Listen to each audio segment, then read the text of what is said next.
갈라디아서 6장 1절 말씀입니다.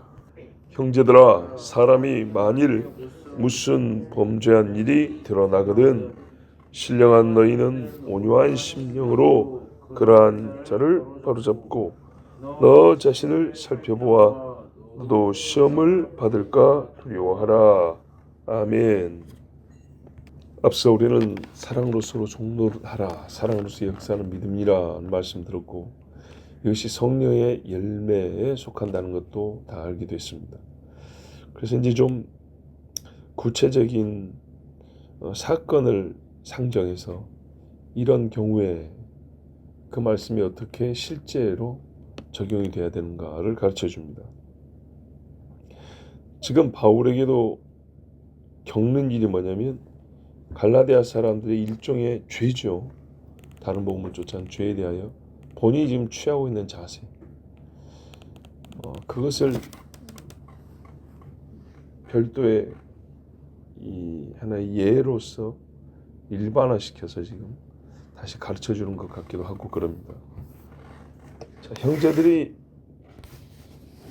만일에 사람의 범죄를 발견했다면 드러나거든 그랬어요. 어떻게 발견했냐면 사건이 발생했는데 누구든지 이제 알게 된 거예요. 사건이 발생해서.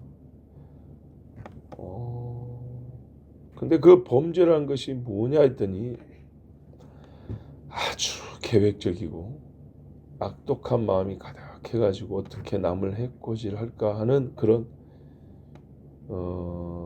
악의를 가지고 계획한 죄가 해당이 안 되는 건 아니지만 대체로는 어떻게 생각되냐면 소위 우발적 사고들이죠.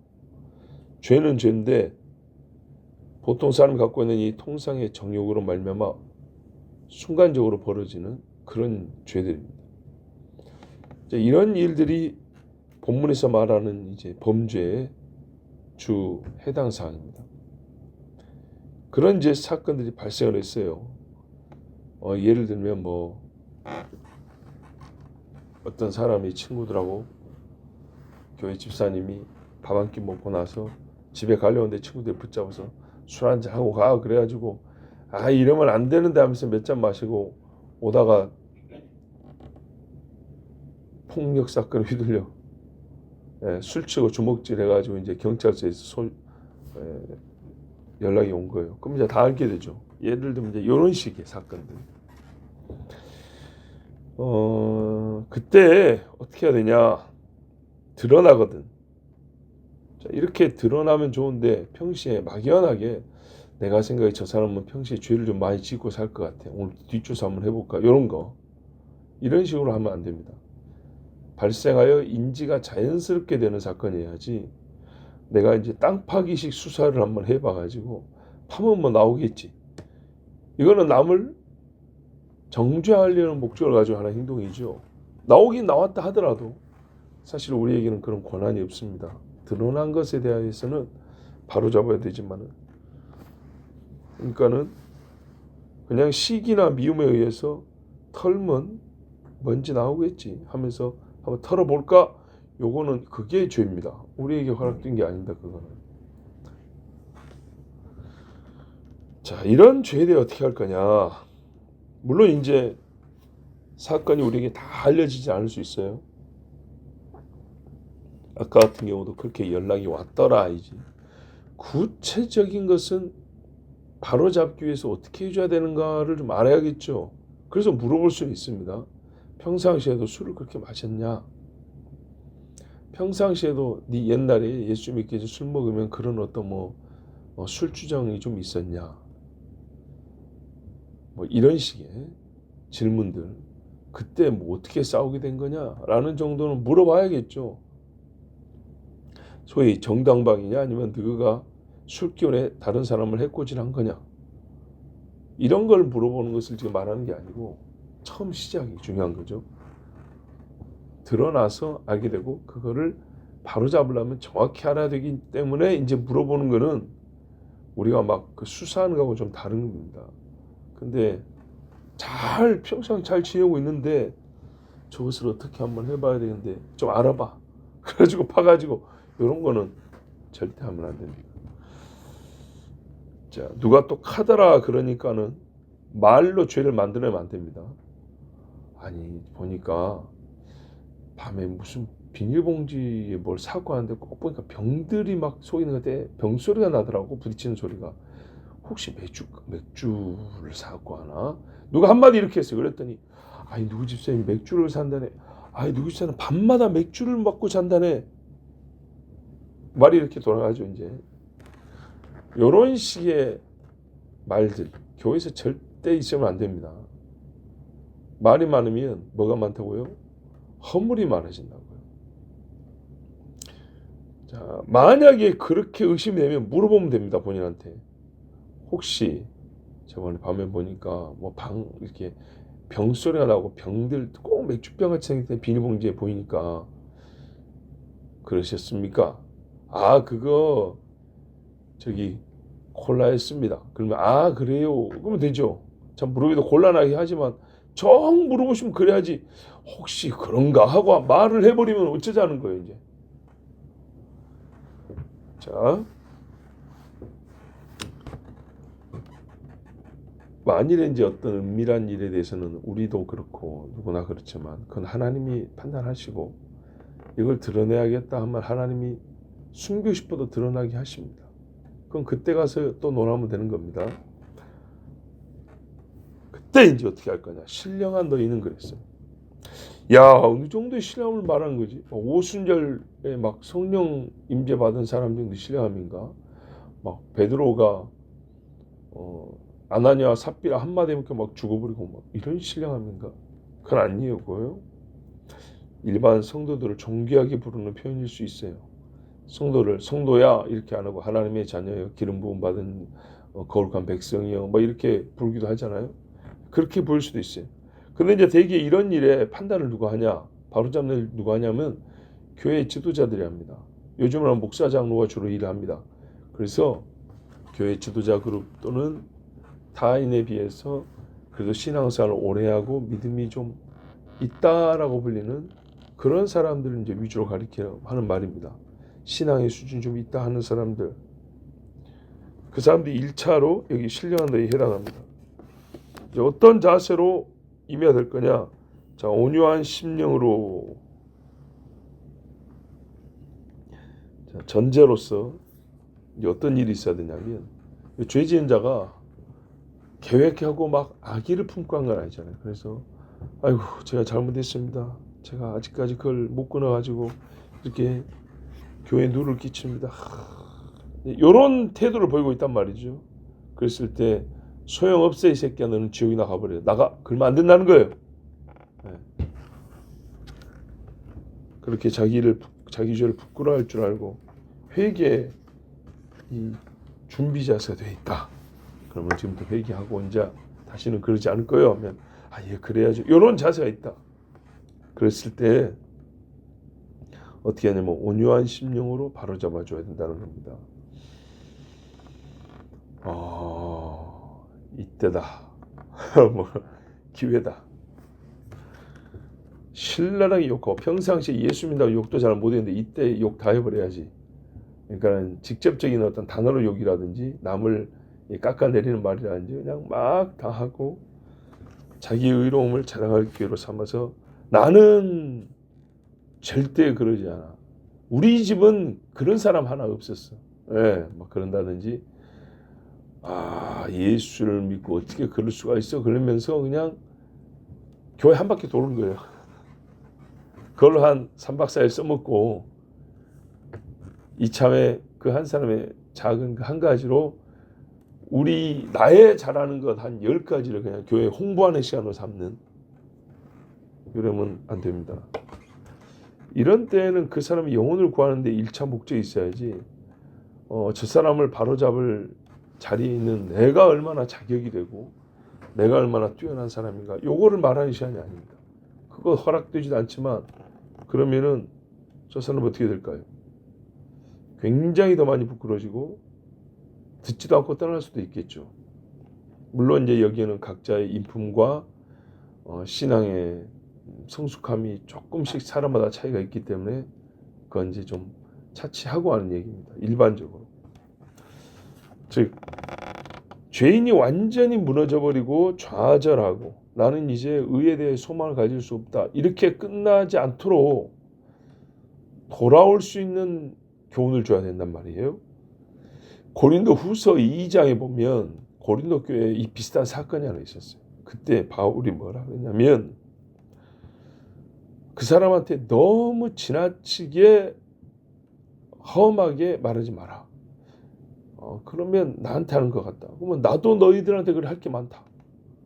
이제 사랑으로 그들에게 나타내라. 그러니까 너희가 그 영혼을 사랑해서 하는 말이라는 것이 나타나야 한다. 미워서 그냥 막 저거 밟아 죽여버리려고 그런 게 아니고 사랑하여서 꾸짖고 책망한다는 것이 듣는 자에게도 나타나야 한다. 그랬어요.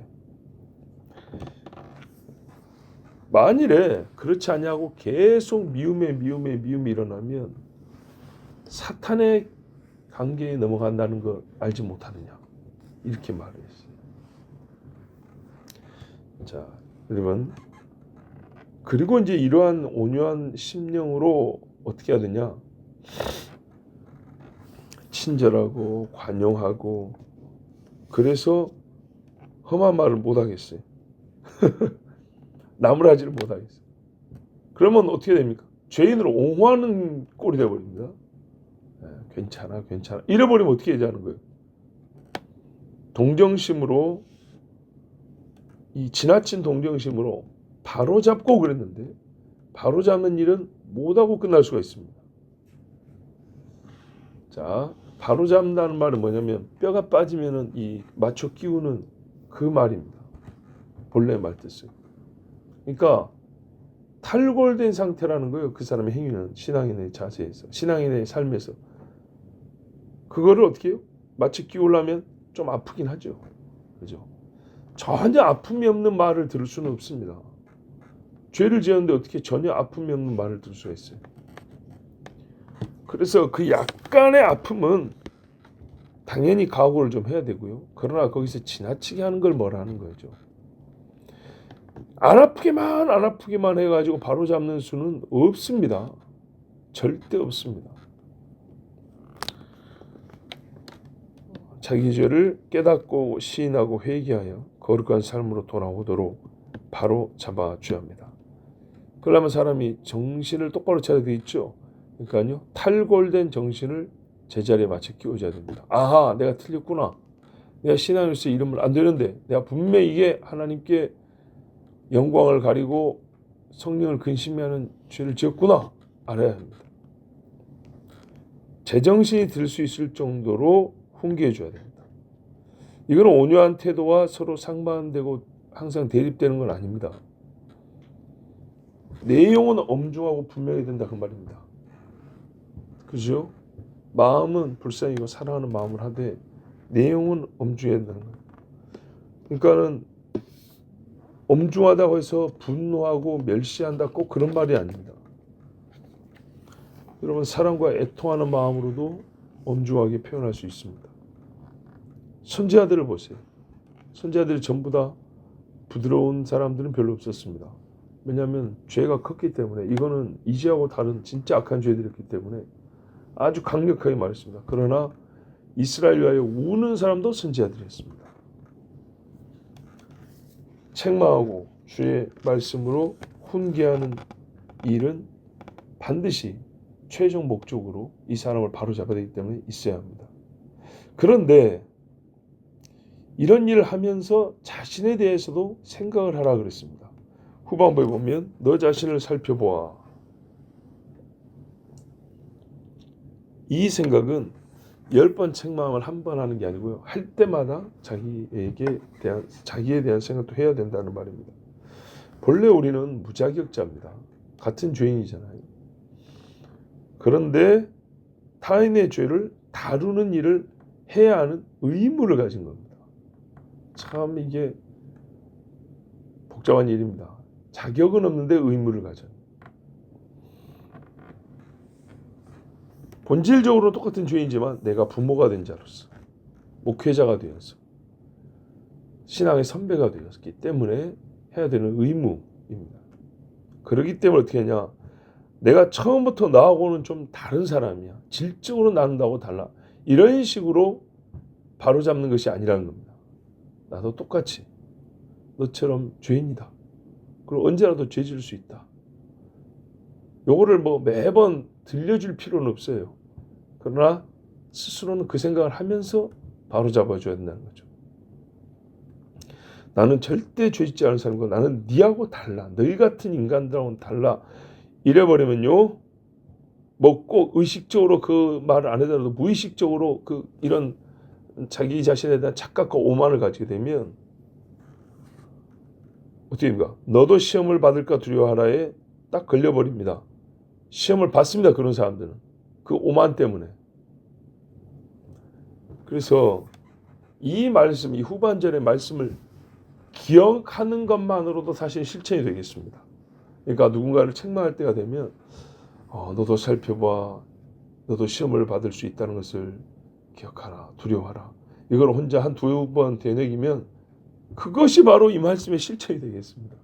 뭐 어떻게 하겠어요? 뭐 혼자 짓지도 않은 반성문을 10장 쓰고 들어와서 책망할까요? 그런 건 아니죠.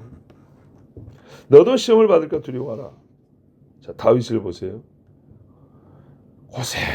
고생할 때 사막 광야에서 죄를 지었으면 조금 그래도 동정심이라도 가죠. 근데 이거는 모든 것이 다 안정되고 평온할 때 있어요. 베드로 최고의 사도이지만 외식이라는 정말 어떻게 보면 이 초보적인 수준 떨어진 죄를 지었어요. 그의 경건의 삶과 이력을 보면 전혀 어울리지 않는 거였어요. 그럼 아나니아 삽별 죽이지를 말든지 당장 이런 말이 나오죠. 그러니까 너도 시험을 받을까. 다윗이 최고로 영화로울 때 베드로가 최고의 사도라고 칭찬 들을 때 지은 죄였어요. 고린도전서 10장 12절에 그런즉 선줄로 생각하는 자는 넘어질까 조심하라. 그분들은 자기 자신이 선줄로 그렇게 생각 안 하는 사람이었을 수도 있어요. 그럼에도 불구하고 넘어지는데 나는 항상 머리 위에 서 있고 나는 항상 다른 사람들이 다 누워 있어도 혹은 엎드려도 나는 그 앞에 서 있는 자다. 이런 의식을 많이 갖고 있다 한다면 그걸 생각하는 자라고 했잖아요. 이렇게 생각하는 사람은 이 사람은 넘어집니다. 시험을 받을까 두려워하라. 그러니까는 타인을 대할 때 좀 부드러워지기 쉽죠. 이렇게 생각하면. 근데 이게 말입니다. 내가 저 사람 봐주면 내가 잘못했을 때 저 사람도 나 봐주고 내 편 들어주겠지. 요런 기대를 하란 말이 아닙니다. 그게 아니고 책망하고 가르치는 그 사람과의 관계의 문제가 아니고 자기 자신을 보는 겁니다. 책망하고 교훈하는 나 자신이 나 역시 육체를 가졌기 때문에 언제라도 저 사람과 똑같은 죄를 지을 수 있다. 더 험한 죄도 지을 수 있다. 이렇게 인정하고 겸손한 마음으로 형제를 바로잡는 일을 하라 그 말입니다. 자, 이렇게 생각하는 사람이라면 형제를 바로잡는 일을 통하여 자기 자신을 바로잡을 기회를 삼습니다. 그러니까 우리가 평시에 자기 자신을 돌아본다 하더라도 이게 그렇게 적극적으로 잘 되지 않아요. 그런데 이런 말씀이 있고 이 말씀을 기억하면 마침 형제가 잘못했을 때 내가 그를 바로잡는 의무를 행하면서 자기를 바로잡는 아주 매우 적극적인 자기 바로잡음의 기회를 삼을 수 있다 이 말입니다. 의무를 행하면서 덕은 내가 보는 거죠. 그렇게 되는 거예요. 범죄한 자를 바로잡는 의로운 일을 하면서 동시에 본인의 마음을 겸손케 다잡고 죄를 경계한다. 이것이 바로 이 말씀을 실제로 적용하는 자가 얻는 복이고 그렇게 할 수 있으면 참 지혜로운 자입니다. 근데 여러분 오늘 이 말씀을 전했지만 사실은 우리 중에 가장 누군가를 바로잡는 일을 많이 하는 사람은 접니다. 그리고 신령한 너희 할 때 어떤 사람을 1차로 두고 하는 말이냐 할 때 저 같은 사람이 1차로 들어갑니다. 선생이라 불리는 자들. 그래서 제 역시도 범죄한 일이 드러나거든 엄중하되 온유한 마음으로 대하고, 오늘 말씀을 들었기 때문에 다시 한번 다잡고, 여러분도 여러분 수하에 있거나 감독하에 있는 사람들 또는 형제라도 좋아요. 범죄한 일이 드러나거든 자기 자신을 살피고 나도 시험에 넘어갈 수 있다라는 마음 안에서, 또는 저 사람을 살려야 한다는 이 목적 안에서 온유하게 잘 대하여 바로잡는, 진짜로 빠진 뼈를 제자리에 돌려놓는 그런 일을 하시기 바랍니다.